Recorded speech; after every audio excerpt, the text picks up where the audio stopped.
Comedy movies in the 2000s were plentiful and did what they were supposed to do. They made us laugh. You could go to a theater for a good time and you'd get a good time. You would leave feeling good and you'd experience that joy with other people who were also there just to have a laugh. Comedy has always been my favorite genre, and I know I'm not alone in thinking that comedy movies in recent years have gone so downhill. Oh my God! Hey, baby.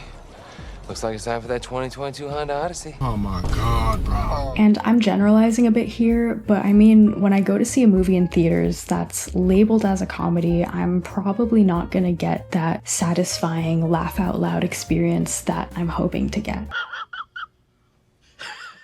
And even the ones that have been going straight to streaming leave a lot to be desired. We're trying to tell you that the entire planet is about to be destroyed. So why don't they make comedy movies like they used to? There are a few different factors at play here. The times have changed and how the studios decide what movies to make have changed along with them. We've been seeing this decline in comedy movies over the past decade, and we're gonna get into all the reasons why.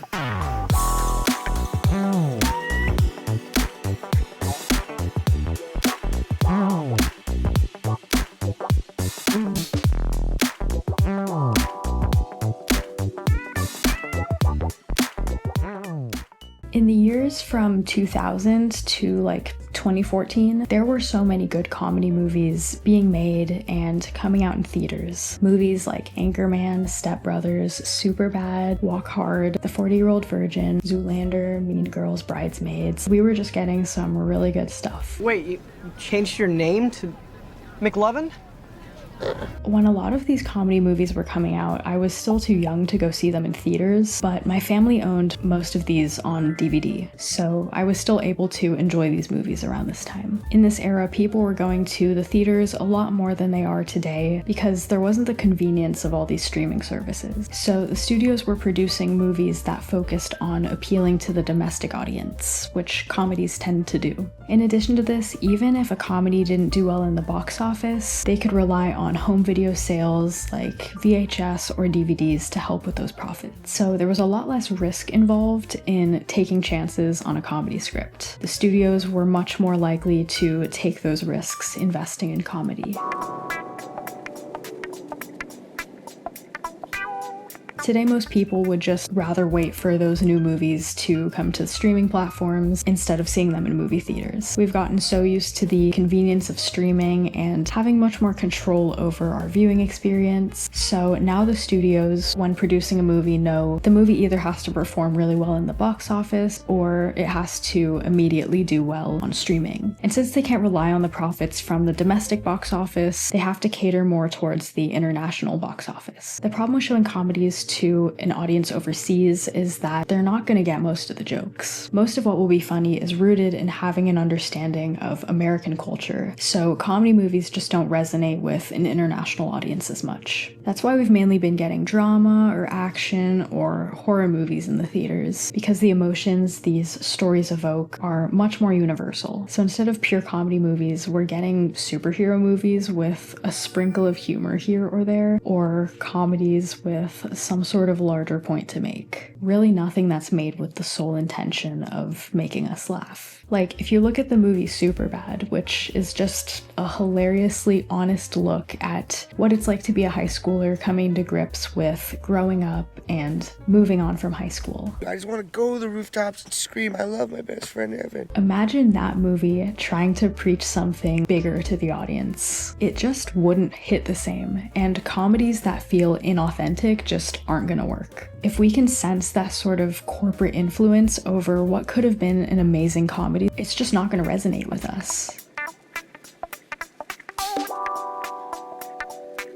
Speaking of that corporate influence we can sense in comedy movies now, it seems like they don't want to invest in original movie ideas. A big part of what makes comedy movies so special is the creativity behind them. And instead of giving those creative ideas a chance, like the studios used to, they'd rather invest in existing IP and sort of beat that dead horse with sequels and remakes and reboots because the ideas have been proven to work and make money.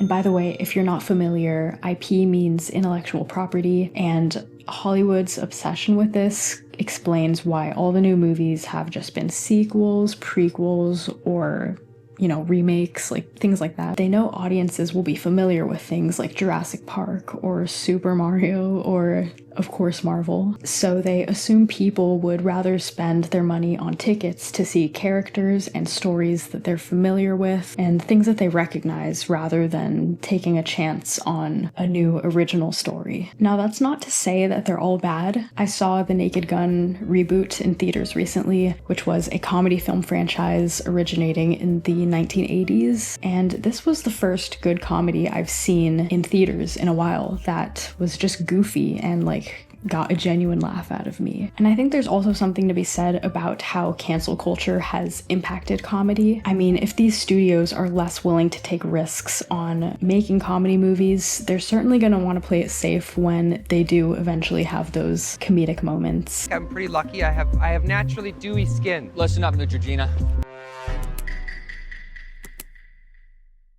In more recent years, social media has given everyone the platform to express their opinions more instantly, and just one rage bait tweet could be enough to sway a ton of people away from seeing a movie in theaters, or kind of just getting safe comedy instead of good comedy. Is anybody offended? Are you offended? You owe a gender-neutral apology right now.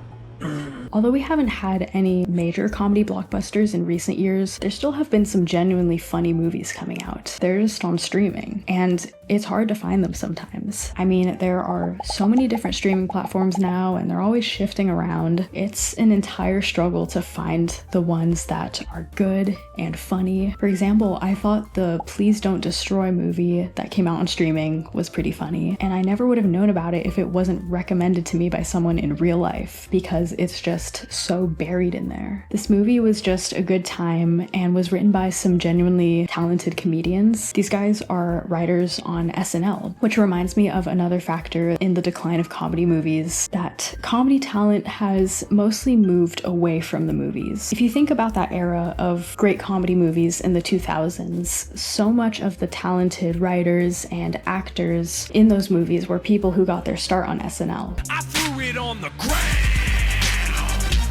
They were already sort of proven in the industry, so they would take their talents to these comedy blockbusters, and the studios were much more willing to produce these movies, and the talent would also have a lot more say in the making of these movies. They could vouch for people who were less proven but who they knew to be actually funny, so the people working on these movies were just the funniest of the funny. Took a hard, violent fall, kind of pinballed down, hit a lot of railings, broke a lot of shit.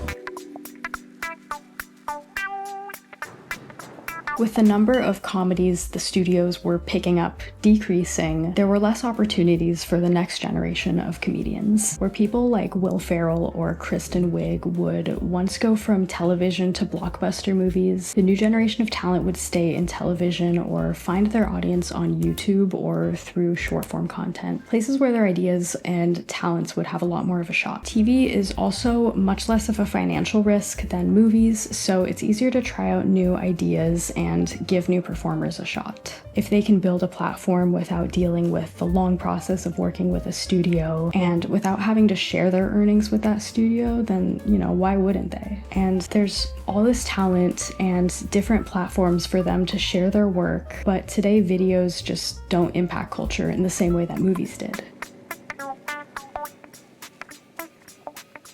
While all this good comedy is out there, it's just not as captured in the zeitgeist today. We really have to be on the lookout, and it's not going to be served to us as easily as it once was. I'm not sure if it'll ever get to that same sense of dominance in our culture as it did when the movies were more central to it, but we'll still always need comedy in the same way. It just may take different forms. We need more risk takers, and we need more creativity in the world.